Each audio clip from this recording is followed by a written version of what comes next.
भाग 16. वाड्याच्या सावलीत. लोकेशच्या आई आणि बायकोने तो आवाज ऐकला, पण त्यांना तिथे कोणीच दिसलं नाही.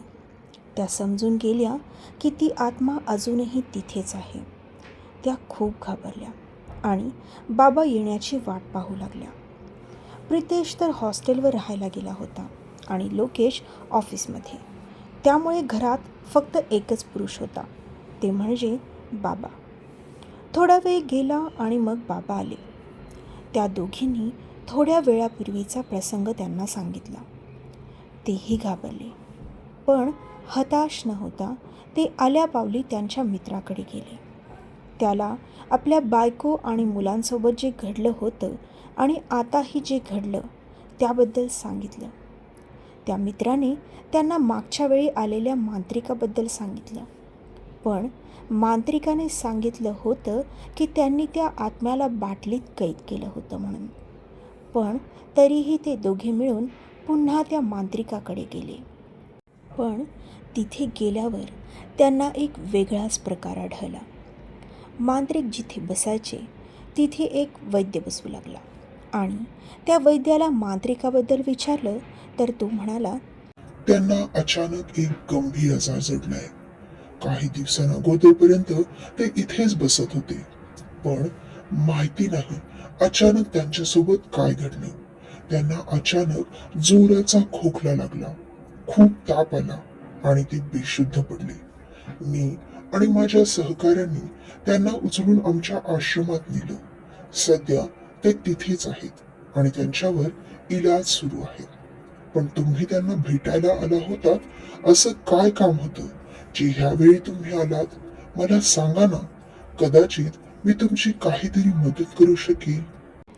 आता मात्र दोघांनाही समजेना. तरी पण बाबांनी ठरवलं की सांगायचं. मग एक एक करत त्यांनी घडलेल्या गोष्टी सांगितल्या. हे ऐकल्यावर वैद्यही गंभीर झाला. काही विचार करून तो म्हणाला, माझा एक मुस्लिम मित्र आहे. त्याच्या बाबांना ह्या गोष्टी कशा हाताळायच्या हे माहिती आहे. मांत्रिकाप्रमाणेच त्यांनीही खूप लोकांच्या समस्या सोडवल्यात. मला वाटतं तुम्ही त्यांचा सल्ला घ्यावा. ते तुम्हाला योग्य ते मार्गदर्शन करतील. मग बाबांनी त्यांच्याकडून पत्ता घेतला आणि दोघेही लगेच निघाले. तो मुस्लिम मित्र त्याच्या कुटुंबासोबत शेतात राहत होता. मग हे दोघे सांगितलेल्या पत्त्यावर गेले. त्यांना बाहेरूनच आवाज दिला. तो मित्रच बाहेर आला. त्याला त्या वैद्याचं नाव सांगितल्यानंतर त्याने लगेच दोघांनाही आत बोलावलं आणि त्यांना चहा पाणी दिलं.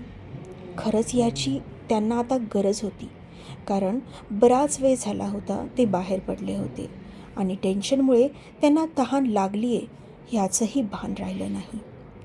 मग तो मित्र म्हणजे रमजू, त्याने आपल्या बाबांना बोलावलं. ते जवळपास 75 वर्षांचे होते, पण अगदी ताठ होते. त्यांनी येण्याचं कारण विचारलं तर मग लोकेशच्या बाबांनी त्यांना त्यांच्या वाड्यात घडलेल्या घटनांबद्दल सांगितलं. ते ऐकून रमजूचे बाबा थोडे गंभीर झाले. थोडा वेळ शांततेत गेला.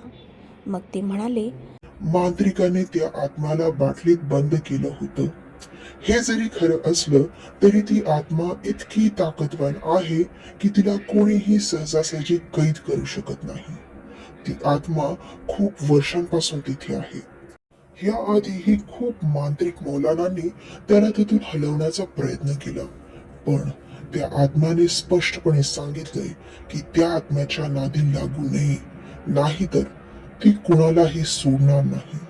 त्यामुळे मी हा सल्ला देतो की तुम्ही तुमच्या कुटुंबासहित लवकरात लवकर तो वाडा सोडून जा, नाहीतर ती आत्मा तुम्हाला सुखाने जगू देणार नाही.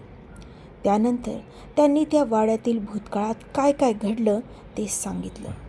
त्यांचं बोलणं ऐकून बाबा आणि त्यांचे मित्र घाबरले. त्यांना कधीच वाटलं नाही की ही गोष्ट इतकी गंभीर असेल. ते तातडीने वाड्यात गेले. संध्याकाळची वेळ होती, त्यामुळे आता लोकेशही आला होता. बाबांनी त्याला रमजूच्या बाबांनी जे सांगितलं ते बोलून दाखवलं. त्याने तातडीने तो वाडा सोडण्याचा निर्णय घेतला. सामानाची बांधाबांध सुरू झाली आणि मग अवघ्या 2 तासात ते सगळे त्यांच्या सामानासहित बाहेर पडले. लोकेशने प्रितेशला आधीच सांगितले होते, म्हणून त्याने त्याच्याच रूममध्ये काही दिवसांची व्यवस्था केली आणि त्यानंतर त्यांनी एक भाड्याचं घर बघितलं आणि तिथे राहू लागले.